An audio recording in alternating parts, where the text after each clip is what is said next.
People have been leaving their mark on Utah's Uintah Basin for thousands of years, but until the past century or so, the impacts were slight. Today, the rugged semi-arid region is a major producer of natural gas. It was a setting ripe for conflict between an energy company, the Bill Barrett Corporation, that was seeking to extract billions of dollars worth of natural gas, and an environmental group, the Southern Utah Wilderness Alliance, which is pushing to protect 9 million acres as wilderness in the state. Instead, the two groups reached a deal that significantly minimizes the footprint of natural gas development near the fabled canyon that John Wesley Powell called Desolation, and one of the greatest concentrations of rock art on the continent. In this presentation, I explain how these traditional foes came to terms and what it means for similar conflicts over natural resources in the West.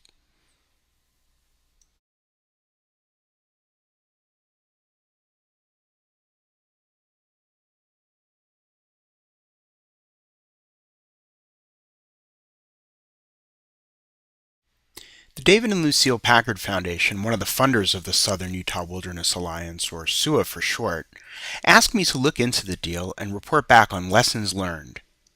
For decades, the battle over Utah's backcountry has been highly polarized, so it came as something of a surprise when SUA reached the agreement with the Bill Barrett Corporation, or BBC.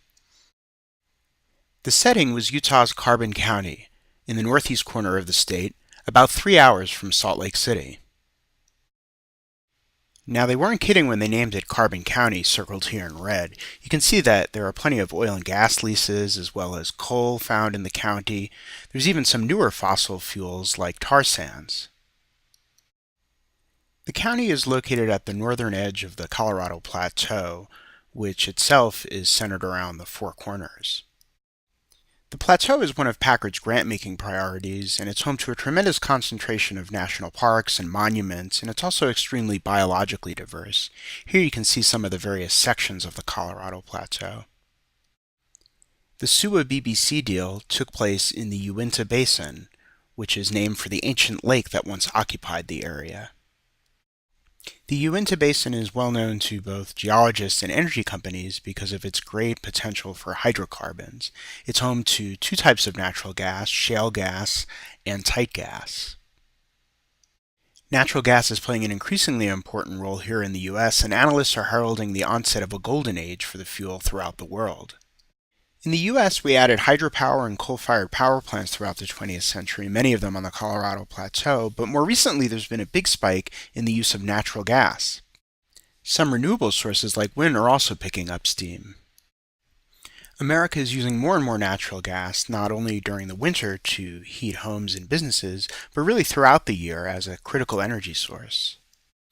Natural gas plants emit about half as much carbon dioxide as their coal-fired counterparts, and without accounting for environmental costs or subsidies or a price on carbon, natural gas is often the least expensive option for a utility looking for new generating capacity. Federal lands like the ones at the center of the SUA BBC deal have been playing an increasingly important role in providing fossil fuels to the nation. For natural gas, it's been about a third in recent years. Looking ahead to projections, it's really states in the eastern part of the country that are expected to provide a lot more natural gas, although there is some increase expected in the Rocky Mountain and Southwest regions. Analysts are expecting more natural gas to come from Alaska and from shale gas formations, which can require the controversial practice of hydraulic fracturing or fracking. Now, to understand the SUA BBC deal, marked here with a black star, it helps to get the lay of the land. You can see that urbanized areas are not too common on the Colorado Plateau, nor are unprotected private lands. Who does own the land? Let's quickly go through the categories. There's joint ownership, private conservation lands and things like easements. Local and regional land agencies manage some property.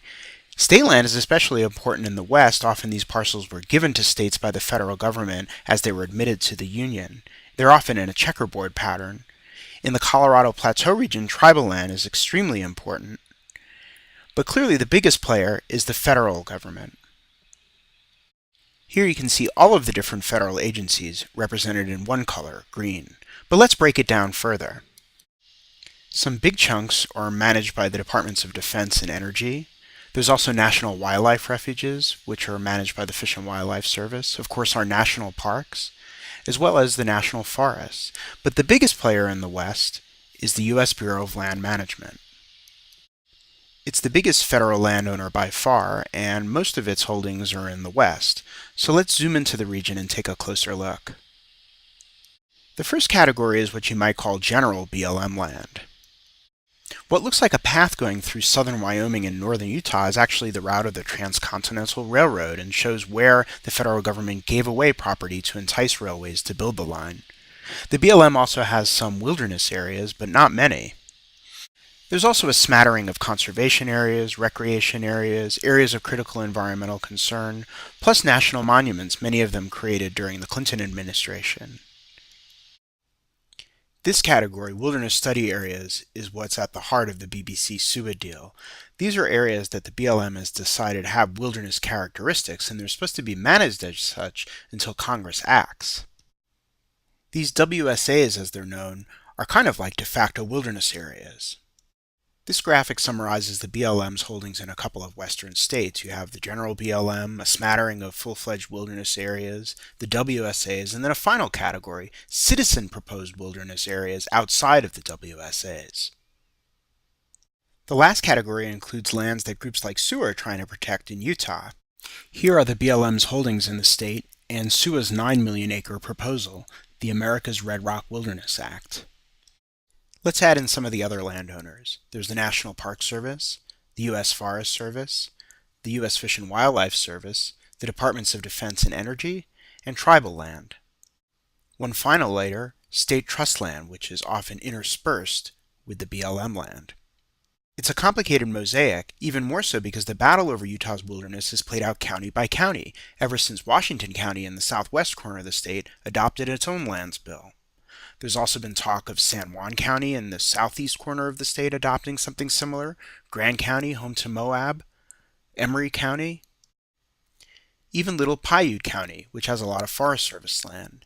But until the SUA BBC deal, nobody was really talking about Carbon County as far as resolving the wilderness issue in Utah. But after the BLM blessed the SUA BBC deal in its record of decision, it more or less resolved the wilderness issue in all of Carbon County. The deal concerns the northeast corner of the county. The areas in red are the WSAs, and the eastern border of the county is the Green River. Here's what the area looks like from space in some color-enhanced imagery. That squiggly line running down the middle is the Green River. It separates the West Tavaputs Plateau from the East Tavaputs Plateau. As the river flows south, it snakes its way through Desolation Canyon. Let's take a closer look at the project area. In addition to adding the Green River, let's also add some tributaries, including 9 Mile Creek to the north, where much of the rock art is located. There's the Jack Canyon WSA, the Desolation Canyon WSA. Both of those areas are included in SUA's Red Rock Wilderness Act, along with adjoining areas. BBC's federal energy leases were found in these two units, and the key advantage the company held was that the leases had been issued in 1951 and 1952, and a half century later, they remained legally valid in the WSAs. They'd been grandfathered in. Normally, you can't drill in a WSA, but here's what the company initially proposed. The company wanted to put 20 drilling pads within the WSAs and about 200 in lands with wilderness characteristics. But after 9 months of negotiations, BBC and SUA agreed to this plan, which keeps the wells entirely out of the WSAs and minimizes their impact in other wilderness quality lands. BBC's footprint shrank by 2/3 from 3,600 acres to 1,600 acres. And even though it's drilling a lot fewer wells, it's still getting a lot of value out of the project. West Tavaputs in purple now accounts for about 1/3 of its proved resources. Add in probable and possible reserves, and the area accounts for about half. The company's motivations are summed up pretty nicely in this slide from a presentation to investors. The company's upside potential, which investors care a lot about, depends heavily on the outcome of a legal settlement, circled here in red, between environmentalists and the company in Colorado. By contrast, the Tavaputs Plateau, in blue, is in a sense safely in the bank. Energy companies had a friend in the Bush administration, but environmental groups like SUA challenged an increasing number of projects on federal lands. Here you can see how drilling boomed in Utah, but then dropped off around 2007. It only got harder for the industry when the Obama administration arrived. BBC was motivated to work out a deal, and the technology of directional drilling allowed it to do more with less. Directional drilling allows a company like BBC to not only sink a well straight down, but also diagonally and horizontally, and this allows it to dramatically shrink its above ground footprint. When I visited 9 Mile Canyon, I was able to see some of the other mitigation measures that the company is taking. The tremendous concentration of pictographs and petroglyphs has led some people to call the area the world's longest outdoor art gallery.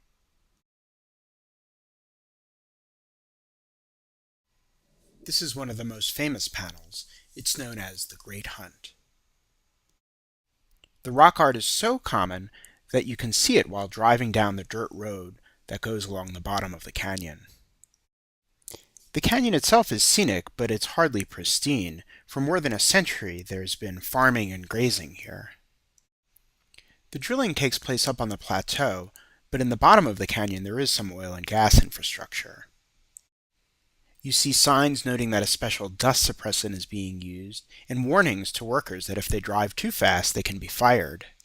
You certainly see a lot of truck traffic related to the BBC project while you're driving down the canyon, and the impact of these vehicles on the rock art has been a concern for a number of years.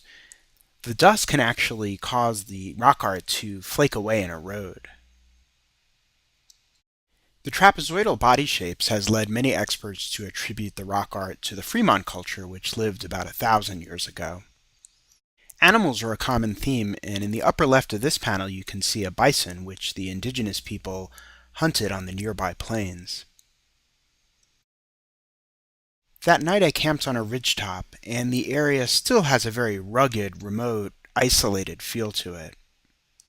Looking out over hundreds of square miles, there's very little evidence of human impact.